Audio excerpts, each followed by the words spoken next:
আসসালামু আলাইকুম রহমতুল্লাহ। আমি doctor Mohammad Jahidul Islam, medical officer, department of surgery, North Bengal medical college hospital, Sirajganj. আশা করি সবাই ভালো আছেন। আজ আপনাদের সামনে আমি একটি সাধারণ রোগ নিয়ে কথা বলবো, ইউরিনারি ট্র্যাক্ট ইনফেকশন বা মূত্রনালীতে প্রদাহ। আসুন আমরা জেনে নিই যে ইউরিনারি ট্র্যাক্ট ইনফেকশন বা মূত্রনালীতে প্রদাহ কী জিনিস। যদি ব্যাকটেরিয়ার সংক্রমণ কিডনি, মূত্রনালী বা মূত্রথলিতে ঘটে, এটাই ইউরিনারি ট্র্যাক্ট ইনফেকশন। এখন আসুন আমরা জানবো কী কী সিমটমস বা লক্ষণ থাকে। বার্নিং মিকচুরেশন থাকবে, প্রস্রাবে জ্বালা পোড়া থাকবে, ঘন ঘন প্রস্রাবের চাপ হবে, জ্বর হবে, বমি বা বমি বমি ভাব হবে, কোমর বা তলাপেটে ব্যথা হবে। এখন ইউরিনারি ট্র্যাক্ট ইনফেকশন কী কারণে হয়? প্রথমতই যদি কেউ প্রস্রাব দীর্ঘক্ষণ আটকে রাখে, যদি প্রস্টেট গ্রন্থি বড় হয়ে যায়, কিডনি, মূত্রনালী বা মূত্রথলিতে যদি পাথর থাকে বা টিউমার জাতীয় কোনো কিছু থাকে, ডায়াবেটিস মেলাইটাসের পেশেন্ট, যাদের ইমিউনিটি কম থাকার কারণে ইউরিনারি ট্র্যাক্ট ইনফেকশন হতে পারে।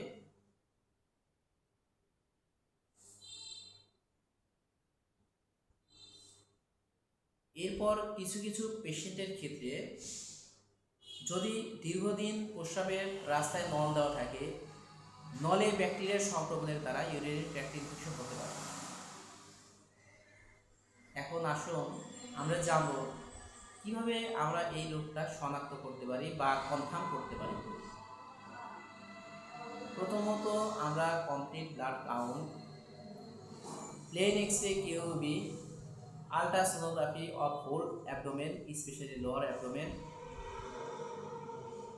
অ্যান্ড ইউরিন আরই অর্থাৎ ইউরিন রুটিন এক্সামিনেশন। এই পরীক্ষাগুলোর দ্বারা আমরা এই রোগটাকে শনাক্ত করতে পারি। রোগ হওয়ার পর আমরা চিকিৎসা কী দিব? প্রথমতই আমরা অ্যান্টিবায়োটিক ইউজ করব। এরপর পেশেন্টের অ্যাকর্ডিং টু কজ, অর্থাৎ যদি পেশেন্টের ব্যথা থাকে অ্যানালজেসিক দিতে হবে, যদি জ্বর থাকে প্যারাসিটামল দিতে হবে। যদি ইউরিনারি ট্র্যাক্ট ইনফেকশনের সাথে অ্যাসোসিয়েটেড বা সম্পৃক্ত কোনো রোগ থাকে, সেই রোগগুলোর চিকিৎসা করতে হবে। আসুন আমরা জানব কীভাবে ইউরিনারি ট্র্যাক্ট ইনফেকশন আমরা প্রতিরোধ করতে পারি। প্রস্রাব দীর্ঘক্ষণ আমরা আটকে রাখবো না। পিরিয়ড বা স্বামী স্ত্রীর মেলামেশার পর পার্সোনাল হাইজিন মেনটেন করতে হবে। পর্যাপ্ত পরিমাণ পানি পান করতে হবে, তাহলেই আমরা ইউরিনারি ট্র্যাক্ট ইনফেকশন প্রতিরোধ করতে পারব। এখন আমরা জানব ইউরিনারি ট্র্যাক্ট ইনফেকশন হলে কি কি জটিলতা তৈরি হতে পারে। প্রথমেই আমাদের কিডনি অকেজো হয়ে যেতে পারে।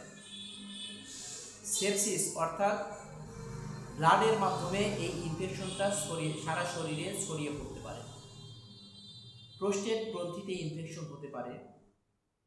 অ্যাপিডিডাইমিস নামক এক গ্রন্থি আছে যেখানে ইনফেকশন হতে পারে।